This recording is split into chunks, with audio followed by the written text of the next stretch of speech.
So in 2019, I finished Prey. Not the one you're thinking of.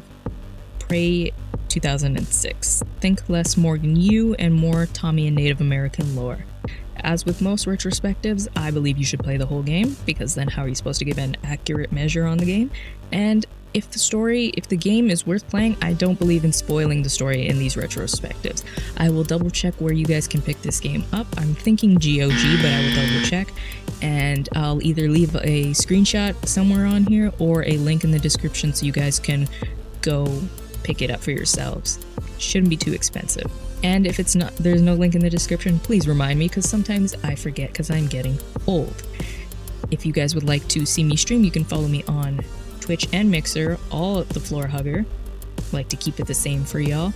And if you want to take your support an extra step, become a Patreon. I would appreciate that. I'm working on a couple new series. YouTube hates anybody right now, so that would be super helpful if you guys could become a Patreon. And you get private access to my Discord server. We can chill out, we can have game night, all kinds of things. But let's get back into this retrospective. You play as Tommy. Tommy is a Native American military vet. He wants to get off the reservation with his girlfriend Jen, but both Jen and Grandpa want him to stay, and I'm going to refer to his grandfather as Anisi because that's what he calls him. And as you know, last call is happening in Jen's bar. She owns a bar. She's a woman with goals. They cause trouble, and you get to beat them with a wrench. I don't know if you kill them. It doesn't matter because you never see them again. And as you know, you're done beating them and Jen's talking to you, Don't Fear the Reaper starts playing really loudly in the bar, which is a great song, by the way. If you've never heard that song, I don't know how, because it's been in quite a few video games. And then a green light envelops the bar and pulls everybody into the alien craft. So we still got the same Prey theme of going into space, which wasn't expecting at first. I was like, okay, how is this different from 2017 release? Still haven't played that one either. And once you get into this alien craft, you see people strapped to tables, people are screaming, people are crying, and they want to process you into these things. But one of these hidden people who've lived on the ship for centuries, come and find you and free you, and thus starts your journey of finding Jen and your grandfather, your Anisi.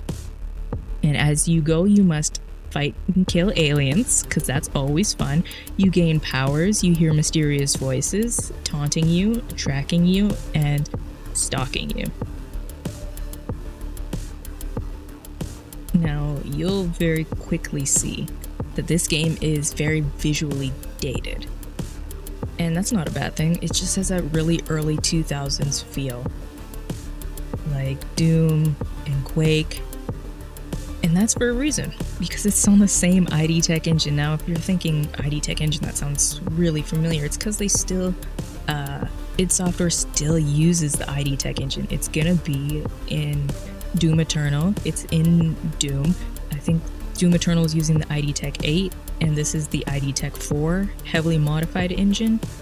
It's very dated, but in like a almost endearing kind of way, because that early 2000s was a weird time for PC gaming, because a lot of them you can't get running today because they got running by any means necessary, kind of some of them. Like I have a Chronicles of Riddick Escape from Butcher Bay, and that game takes so much just to get running, and it's from the same era as this game.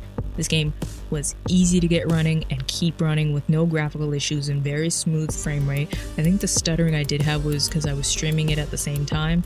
I don't know. There was just it was very minor though, like very minor. I did appreciate that it just loads the whole chapter when you're at the end, and it loads the next chapter. So you just go from chapter to chapter, and most of the cutscenes are interactive, which means you can move around in them, which is always a mistake sometimes, because as soon as you give me control of the camera, I'm gonna start doing some weird things.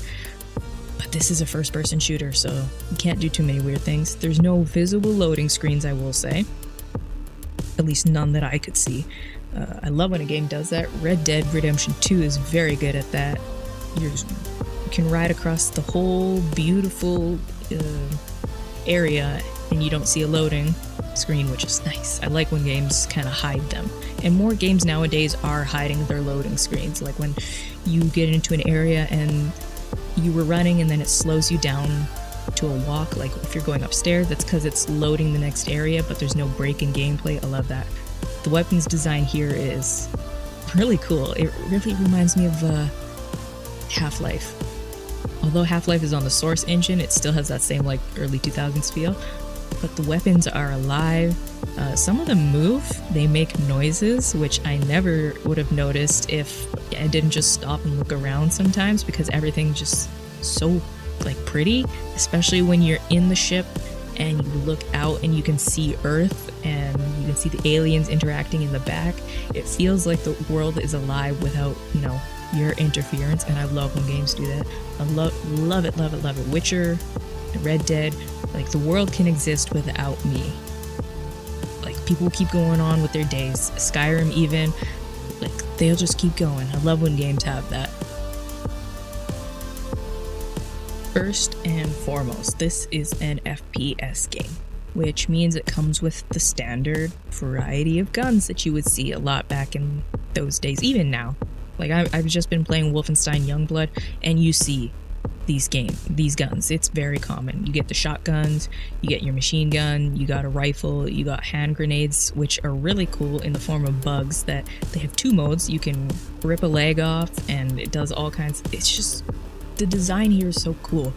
And there's about one or two vehicular, whatever you want to say, combat sections, which since it's just like it's like Descent. I don't know, most people probably haven't played Descent. It's kind of weird where it makes me dizzy. I should just say that. And there's puzzle sections, which were even more dizzying because they are gravity based. So you have to flip things upside down. You have to look up, flip things. It's just, it got me a little dizzy a few times during stream. There are only a handful of voiceover artists for this game, which kind of surprised me because there's instances where there's multiple voices for the actor, and I'm like, that cannot be the same actor. Like, the voices were just so different, but I guess that just exhibits the range these guys have. The voice work is like A+, not a bad thing to say, and if I did have something to comment on, it would be just the overall mixing of some of the voices. It gets drowned out of the, gameplay is too loud sometimes. The Keeper was menacing with just the right amount of smug. Tommy was well acted and delivered, although he was so well acted that there was times where I'm like, I would rather play as anybody else than Tommy, because especially when his Anisi was trying to give him help, he was just being kind of a dick. I just loved the delivery. Everything was just so good on this game. The ambient and environmental sounds were spooky. This is one of those games I didn't turn, well, first off, I was streaming it, so I didn't want to turn the audio off, but it just, like, it kept me into it. The weapons sound so good. Even for a 2006 game, it sounds real good. And it has that overall, all-round Human Head Studios polish. I don't have a bad thing to say audio-wise about this game. Now, what can I say about Prey 2006? I had a good time playing it. That's all I can say. It's not all I can say, but it's what I will say. The combat was rewarding. Every, shot, everything you did to the enemy, it felt like it had weight to it. It felt like you were affecting them. It was rewarding. The story kept me hooked because I didn't know how it was going to end. I mean, you have kind of an idea because you've played video games before, you've watched a movie before, but it's the same thing I had with the last story that I played on Wii, is we know the story, but the journey to get there was the beautiful part of it. Like, we know how Legend of Zelda is going to end, but the journey to get there is what sells it for you. Playing on stream was amazing as well, because I got stuck a couple times and I had some of y'all out there to come and help me when I didn't see something or when I just didn't know where to go. I did love playing it on stream. Although the it's like I said, the visuals are dated, and you know, everything just feels a little 2000s-y. And I know that sounds weird, but it does feel like that. It's like the same thing I have with Assassin's Creed. The first, I would say, up until after Unity, no, I would say up until Assassin's Creed 3, they all have like that same weird look to them. And then Black Flag started to change that, but that still falls into that. And then Unity, although Unity's a hot mess, changes the way it looks.